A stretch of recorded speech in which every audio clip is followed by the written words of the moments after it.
Grab your cocktail and get ready for this episode of the Old Fashion Masonic Podcast. Welcome to the Old Fashion Masonic Podcast, where we talk all things Freemasons while drinking an old fashioned. I'm Brian, and I'm excited to introduce to you Brother Matthew Parker, not only from what you're going to hear from him now, kind of Matthew's story, but what he's going to bring from a Masonic education standpoint down the road. So, Matthew, thanks for joining the podcast. Thank you for having me here. Super excited. All right. So, ask everyone, doesn't hurt our feelings one way or the other. Have you seen an episode? I have ADHD, so I've jumped in and out of a couple of episodes. I'm with you. So, as we try to keep them shorter for attention spans like myself, so I can appreciate that. So, what we like to do on every episode, we like to know as much about the man as we do the Mason. So, tell our listeners, who's Matthew? Sure. I'm Matthew Parker, or as I describe myself in these circles, Nebraska Matthew Parker, because that is an important distinction. I'm an attorney working for the state of Nebraska Department of Health and Human Services, born and raised in Denver, Colorado, law school in Topeka, Kansas, lived in Thailand for a year and a half. Beyond being a Mason, I'm involved in medieval recreation and some other service organizations, and just apparently don't like to be left alone too long to have my own thoughts. Rather be outside doing something with other people. I don't even know how to follow all of that. That's great. I've got so many questions for. I'm not even gonna go anyplace else. I love it. I love it. So now we've got the snapshot of Matthew. Now let me just tell you, I'm picturing you in medieval attire in Thailand, and everybody is just losing their damn mind. So we started the first branch of my medieval recreation group in Bangkok, and it is still going strong. Oh my gosh. My mind, now my ADHD is kicking in. So, so let's get over to Masonry. Walk us through kind of why you sought it out and where you are today Masonically. Sure. So one of the things that I like to talk about with people is, who is the man that is the reason that you're a Mason? Because whether it's a grandfather, whether it's someone else completely, all of us, I think, or I won't say all, most of us had someone that is the reason why we're here. And for me, that was Dr. Lloyd Worley, who was a tenured professor of English at the University of Northern Colorado. Kind of absolutely the kind of character that you would hope every university has a couple of around in the works. He brought elaborately carved canes to class. He wore a cloak when it got cold. He was and would be again a semi-professional close-up magician.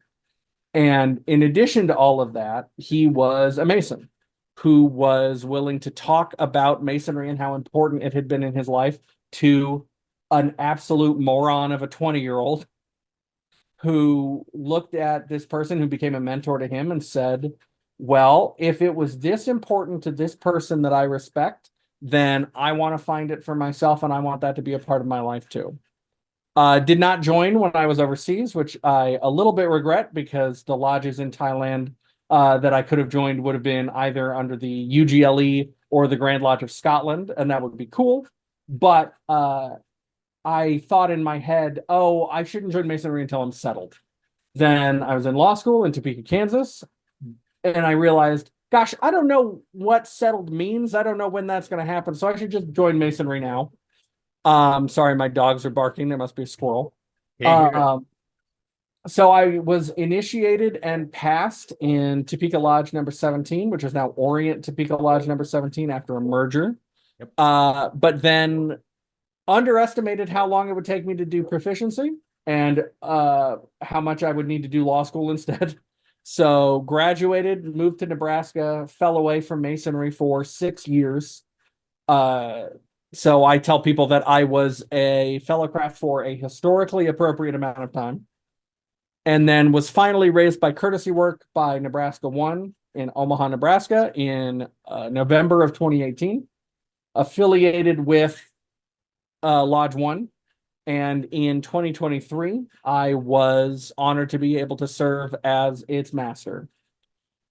Joined several other lodges here in Nebraska after I moved from Omaha to Lincoln, and while I was winding down my year at Nebraska 1, commuting for meetings from Lincoln to Omaha, Craftsmen Lodge number 314, because they were feeling very silly that night, decided to elect me master for 2024.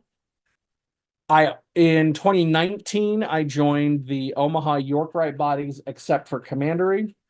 In 2021, I joined the Scottish Rite. And in May of this year, we started Roscoe Pound Council number 598 AMD, where I am honored to be the charter master. What is this? Allied Masonic Degrees. Got you. And in addition to that, I was a Shriner in Omaha, then demitted to become a member of Sesostris Shrine here in Lincoln. Okay. Where I have been told that I will be a potentate's aide for the next potentate. Oh, nice. Nice. Well, congratulations and condolences. Thank you. Nice.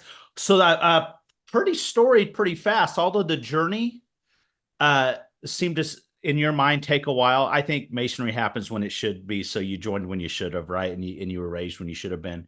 But you jumped right into it, my friend. So yeah. Making up for lost time.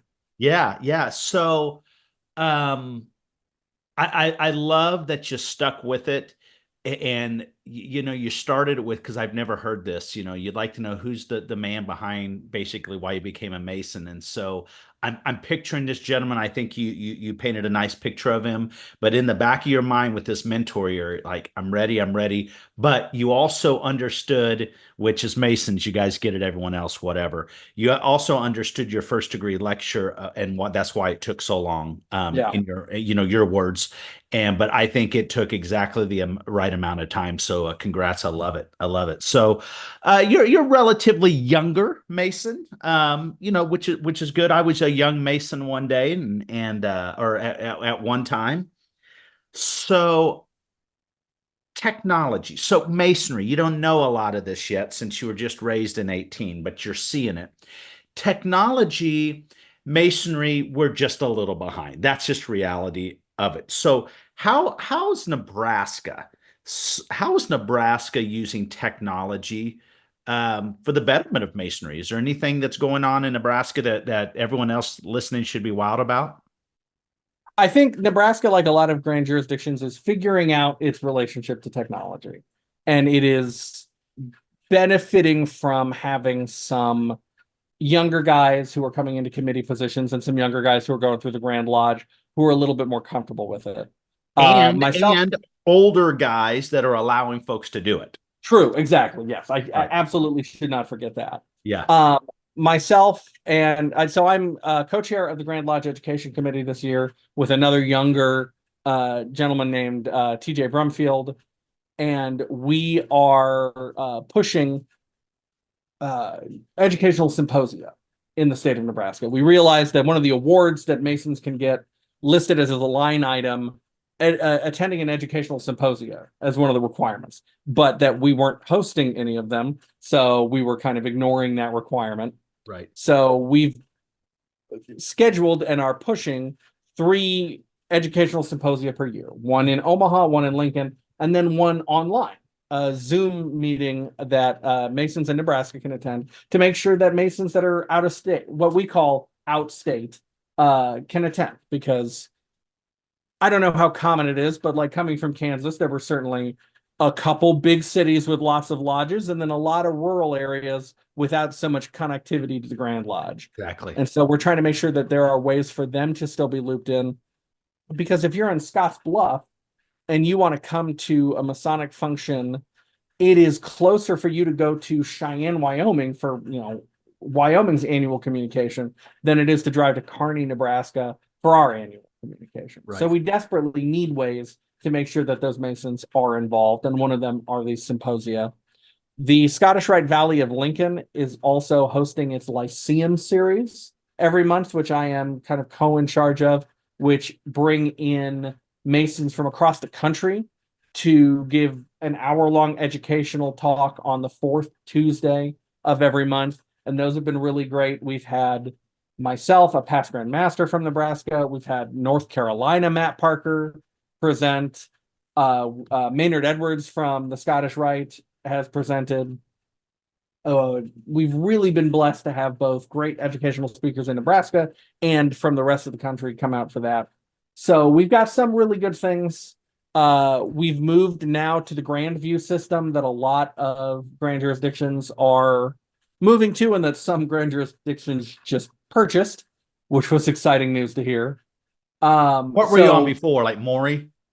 We were on Groupable M2. Okay. And so we're very excited by the opportunities that Grandview is presenting for, especially rural lodges, but any lodge, to have a lot more resources at their fingertips. That's a lot easier to maintain on the Grand Lodge side rather than a website, which has to be coded and updated and a little bit more of an onerous process. Yeah. So we're still trying to figure out all of the ways in which we can use technology to make the Masonic experience better. But we do have, especially in the education sphere, some really exciting things that we're doing right now. Right. No, I love it. I love it. Well, not only does that help the Mason meet these goals for the awards, but it does make the rural lodges feel like, you know what? They haven't forgot about me. And, you know, the perception is what matters. And if you've got in Kansas, the small southwest corner and in liberal Kansas, and they're like, well, everything's in the center of the state. You expect me to drive 4 hours to do X. At least we're providing that option, which I love. And with technology, there's really no excuse for Masonry not to embrace. Yeah. No, Yeah. absolutely. Yeah. So let me kind of jump around. So you get tapped on the shoulder next year and they say, hey, Nebraska Matthew, I need you to be a master of a lodge again. So with 2 years under your belt, what's the one thing that you think you would bring into that next year's master? What's that one thing you'd do different? I think the one thing that I would do different is I would try to come in not with a plan, but with an outline. Because both times, especially my first time, I came in with a month by month breakdown of what I wanted to do. And then reality hits. Right. We started the year in 2023, $12,000 in the hole. Oh, that's great. Because it turns out that Omaha Power had not actually been billing us for electricity for like 7 years. And none of the 3 lodges at the temple had noticed. So they came with a huge back bill that was negotiated down, and we made it work, but that threw off plans. And then on the good side, we hadn't done a Master Mason degree in 2 years, and we did 3 Master Mason degrees that year, 2 of them from scratch, one of them fellow craft and master, and also had, I think, another 2 initiations. Wow. Who have now since become Master Masons in 24. So it's pretty dry. It was pretty dry in your parts. We, especially our lodge, suffered a lot from COVID. And in 2020, literally the month before everything shut down for COVID, we shifted from short form proficiency to long form proficiency. Yep. And so the double whammy of COVID, reintroducing a lot of Masons to the concept of staying home rather than going to lodge, and the much longer proficiency requirement meant we had a real rough couple of years. Yeah. And so we were thrilled at how many we were doing, but having that many degrees when we were that rusty really threw us for a loop. And the men of the lodge stepped up, and we did good degrees when we needed to do them for our new brethren. But it threw a lot of my plans for like fellowship out the window because we were just practicing all the time.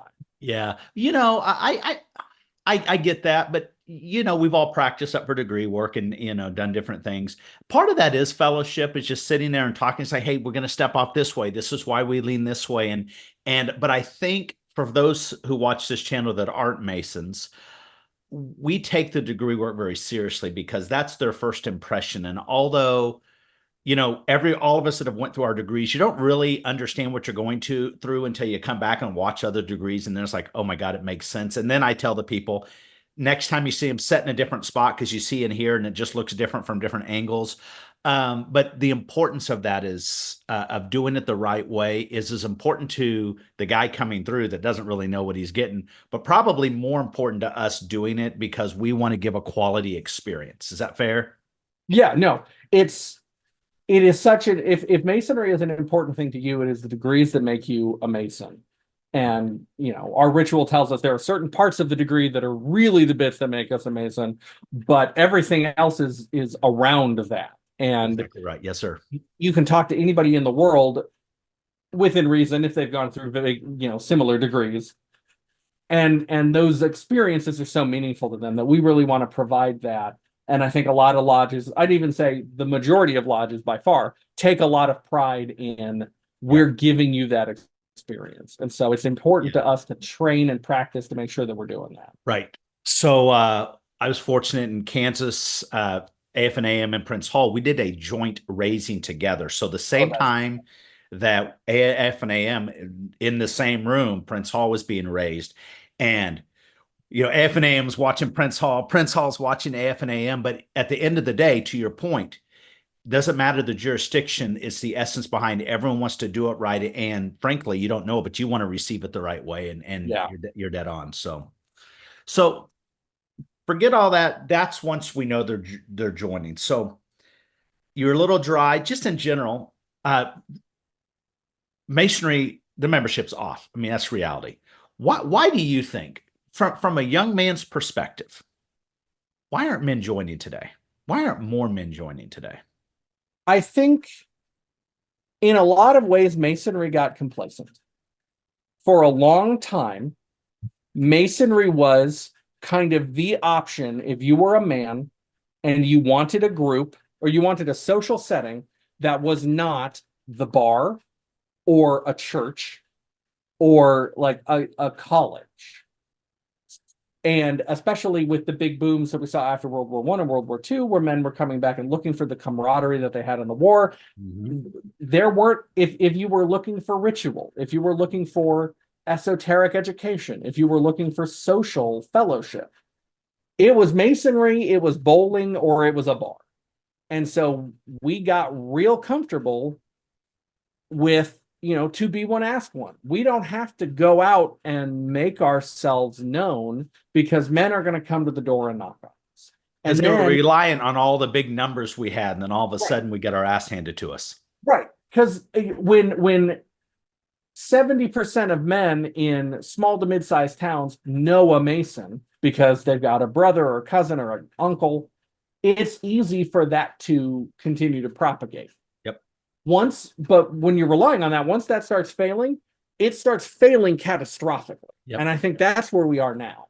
Masonry has been very slow to pivot away from the idea that to be one, ask one doesn't mean that we can't talk about it. It means that we shouldn't be recruiting.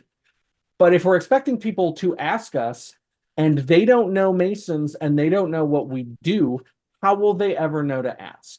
Right. And so I think they're not joining because we're not out there living visible, authentic lives as Masons. We have a tendency to be quiet about what we do. We have a tendency to let people say a whole lot of stuff about Masonry. And so when men are looking for those things that we can offer, they're finding them online. They're finding them in World of Warcraft or paintball or all of these other options that now exist, and we're not taking an active role in presenting ourselves to them. And one of the things that I point out about this is think about the pictures that your lodge puts out. How many of them are just a line of older guys in suits and aprons shaking hands or standing in a line? And then go look at like the advertising materials from Knights of Columbus, who are another fraternal organization who have similar problems to us in terms of recruitment. All of their recruitment things are like, here's a guy in a Knights of Columbus hat carrying food to someone. Showing their purpose, being part of something bigger than themselves. Exactly. We do a bad job of communicating what we are. We do a bad job of communicating what it means to be a Mason. And we are just now really starting to pull out of that with the like Be a Mason campaign. That we have a dated message. Yeah, we do. But it is a message that, or the underlying reality underneath that message is something that we see more and more millennials and Gen Z are looking for when young men talk about that they value experiences more than things. Yep. We are an experience that cannot be matched. Yep. And we just got to get them in, because once Yeah. you're in, we get it, but they don't know it. And once you're in, it's really hard for people to, especially in Masonry, forget the other appendant bodies, but Masonry itself, it's pretty hard for me if you got a good experience and you put in a little bit of effort, why you'd ever leave. Because even my friends I've had for 40 years, they're way different than my brothers I've known for 20. Yeah. It's just a different bond and people don't get it. And there's, this isn't even necessarily about one-day classes or that kind of thing, which is a controversial topic in Nebraska, as I know it is elsewhere. It's about how do you communicate what Masonry has meant to you, and why are our Grand Lodges not better about that? Right. Well, that's going to segue into me into something later, since you use Grand Lodges plural, but we'll come back around to that. So you could have a dinner with somebody from the past that you've never had dinner with before. Who would it be and why? Doesn't have to be Masonic. Who would? Oh, okay. I was only thinking of it Masonic. No, this is your story, not mine. If it's present and it's Masonic, it's probably and I always mispronounce his name and I feel bad. Oscar Alleyne. Alleyne. He's a Masonic writer. Kind of in the same company as a lot of, and now I'm blanking on everyone's names, a very well-known Masonic writer, and just a really interesting guy who's done a lot of work. Like in Albert Mackey kind of? Yeah. Okay. And so not as far-fetched as Albert Pike. No. So, yeah. And that's the, when I was thinking of it as a living individual, if I can go with anyone. Yeah. That you haven't had dinner with before. I mean, if it's anyone living or dead, I would probably say any of the founders of the UGLE and the authors of our ritual. Wouldn't you like to know, like, how did we get here, and what kind of what happened behind the scenes? Yeah, like Preston. Preston is who I'll say. Yeah, especially because, I like the ritual. I will never be the top ritualist in Nebraska, among other things. I let some Kansas work accidentally filter in when I'm trying to do Nebraska work. But the ritual is so interesting, and the way it's changed is so interesting. Like, I would love to go back to the source, or at least the compiler of so much of our ritual, and say, why this and why this and why this? And is this really what you intended? Yeah. What was I know the word, but what was the intent? Right. And could you possibly envision that when you were redoing all of these degrees, someday there would be hundreds of Grand Lodges in the world that all have some version of what you did that is different, while saying that there can be no changes? Yeah. So it's the second time you've done it, so I'm cornering you. You've said Grand Lodges again. So let's just talk about the United States. Several other countries. We just had our interview with Most Worshipful Andrei Bogdanov, the Grand Master of Russia. So many countries have one Grand Lodge that oversees the entire country. So should all of the Grand Lodges in the United States fall under one leader? And what so you're an attorney, maybe give a 50-word why yes and 50-word why no, and why should people think about it, and why should we care? I think so. The brief, yes. I think for a craft that cares so much about, we'll call it ritual purity, about there are no innovations in Masonry, and we should be doing all of the same work. We truly are terrible at that, because I can tell you Kansas and Nebraska are 95% the same, but that 5% will throw you off. Sure will. And then you've got, the East Coast lodges that have rituals going back to before the country Pennsylvania doing its own thing. We say there are no innovations in Masonry, but we all do it a little bit differently. A unified Grand Lodge, or a United Grand Lodge of the United States of America, which would be an unwieldy acronym, we'd have to come up with something better, would allow us to actually live that idea of, we're not innovating in Masonry. It is a universal ritual. There are no changes, and we are doing one Freemasonry in the United States of America. And, we've looked at a world in which there are still some states which do not recognize Prince Hall Masonry. I think there's 3 left. There's 3 left. Yeah. And Louisiana will probably never recognize, because there are issues with the Prince Hall Grand Lodge of Louisiana. Right. But that probably would have been solved earlier.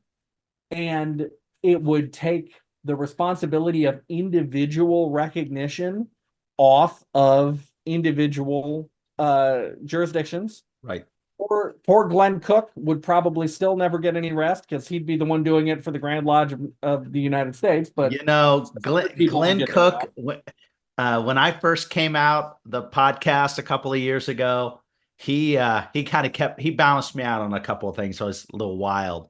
But he's become a very interesting counsel. I can't wait to see his episode. Love to put that together with him. But that would be, if anybody could pull it off, is that dude though. That is that dude. Oh, yeah. I have not always agreed with everything he said. Sure. He's very active in the r/Freemasonry, for example, but it's always something that makes me think. And so I really appreciate all of his work for Masonry. Well, that's the great thing about Masonry. We don't have people, it's not cultish, because if it was cultish, we'd all fall in line, right? Right. But we all don't have to agree, but we give somebody at least the lane to have that communication. It's just not shut off. So that's a great thing. And so now the brief no. Here's the con. I'm a Nebraska and Kansas Mason. You're a Kansas Mason. When, if ever, do you think we would see a Grand Lodge officer or a General Grand Lodge officer? Is the no. I don't think, maybe once. It'd have to be a paid position with a travel budget. Right. Once in our lifetimes, maybe there would be a General Grand Master from one of our 2 states. Well, here, let's go this argument, though. They would say, what do you mean? There's one potentate for the Shriners of the world. There is, but I would argue that this hypothetical assumes a greater degree of control for the General Grand than, I believe, having never been in the line in the shrine, than I believe Imperial exercises over individual potentates. I think it partially depends on how we're defining it.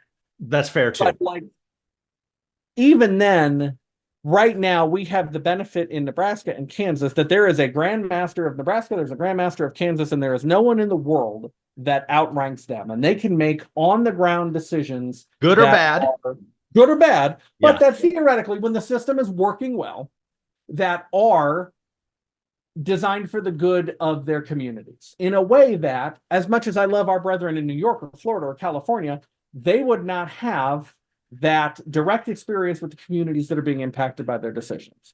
And even if we said, well, fine, the General Grand Master of the United States, from his see in New York or Charleston or wherever, right, appoints a provincial Grand Master for the Midwest. The same way the UGLE has provincial grands. Yeah, that makes sense. Even then, if our provincial grand is in Iowa, he has an idea of the issues facing Kansas and Nebraska, because we've got a lot similar. Midwest vibes, yeah. Yeah. But it's not always the same. We don't always have the same problems. That's fair. And that assumes that the General Grand Master would always listen to the recommendations of the provincials. Yeah. Right now, as we have a Nebraskan is the head of Masonry in Nebraska, and a Kansan is the head of Masonry in Kansas. And they don't always make good decisions. And there are ways that Grand Lodges can deal with that. Just look at Texas. But there are there's immediate feedback. They are immediately connected to the people whose decisions, who are affected by their decisions, and they are coming up through the lines with ideas about how to improve Masonry in their communities in a way that I think would be lost if we added a controlling extra level. I agree. If it wanted to be like the York Rite, where the General Grand Chapter of Royal Arch Masons does not exercise individual control over the Grand Chapters, okay. But then I think we look at the General Encampment of, or Grand Encampment of Knights Templar, which does exercise control, and all of the problems that they went through a couple years ago with a very unpopular Grand Head, I can't remember what they're called, being removed from office. So I think as much as the system can be irritating sometimes when you're in a small state next to a small state going, well, but they're doing something better, why can't we do that? I think we would lose a lot of the ability to be unique and independent and make decisions that work best for us. Well, and the memberships can control that by the elections, frankly. Right. In a way that I don't know how you would affect an election for a general grand master of a country as big as this and have it work. Yeah, you'd have to have the Grand Masters each year at their Grand Master Conference vote for the next year. It'd almost be like they're the voting delegates. I think it'd be a shit show, and we shouldn't be doing it. Yeah, no, I think that there would be some benefits, but I think that the negatives would vastly outweigh the benefits. I think I'm in your camp on that, my friend. So before we end, there's always the most important question of the podcast, dancing girl. So on the screen, there will be 4 things. One of them must go forever. It was never created. So on the screen, my friend, you will see there are 4 items. There are tacos, any flavor, any kind. There is pizza, any flavor you can do at breakfast, morning, dinner. Wings, all the different spices, flavors, wet, dry, bone in, bone out, whatever. And burgers. One of these staples in the American diet has to go forever. It was never created. It's gone. Which one goes for you, Nebraska Matthew Parker, and why? Well, it's good that you didn't put Runza up here. That is our local delicacy. So that would be tragedy. I think for me, and I'm going to get a lot of heat from this. Maybe not. I think it's got to be burgers go. Oh, well, whoa, that threw me off. Oh, yeah, that's so I've not heard walk me through the burger. So the beef industry in Nebraska will never be the same, but just from a personal standpoint, I feel like the explosion of craft burgers in the country has really brought about a lot of burgers that are hit or miss. Okay. But like even a Taco Bell taco or a Casey's pizza, even when it's not great, it's still pretty good in a way that a bad burger is way worse than a bad pizza or bad dried out. Yeah, because the pizza you can eat cold. You pulled out of the fridge, out of the Ziploc. So I've not heard this one yet. We brought the food one back recently. I've heard wings a lot, and mainly what I hear on the wings is, well, it's so small and it takes so many to fill you up. That's great. And I thought it was blasphemy then.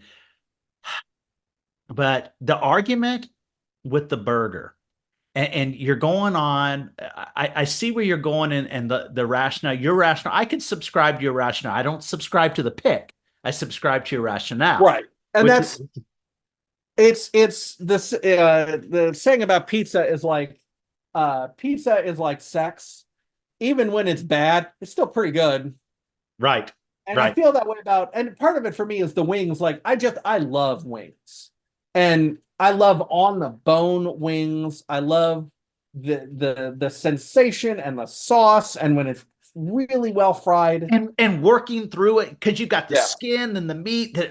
I'm with you.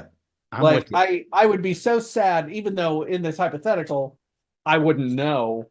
And then tacos are such a perfect form of food. Like tacos is just, it's small, it's portable, especially when you're getting more authentic. And you can go breakfast tacos. I mean, it's got the range. So many different kinds. And you can get, like, I love, there's a place in town, and it's not super authentic by any means, but it's called Rusty Taco. It's a chain, but you can get 3 different kinds of tacos so that in one meal you can have different flavors, different sensations, and go a little more wild, or you can get a very comfortable thing and just chow down. And I'll be sad because I love when a burger is good, it's good. It's just, nothing's more American. Yeah. So folks, Matthew's going to be back on for some Masonic ed that's going to blow your mind. So don't freak out, but we're also not a food channel. So don't freak out on that. If we lost you that last 30 seconds, and anybody who's watching, I know you're hungry and I apologize for that. But Matthew, thanks for joining the Old Fashioned Masonic Podcast. Cheers.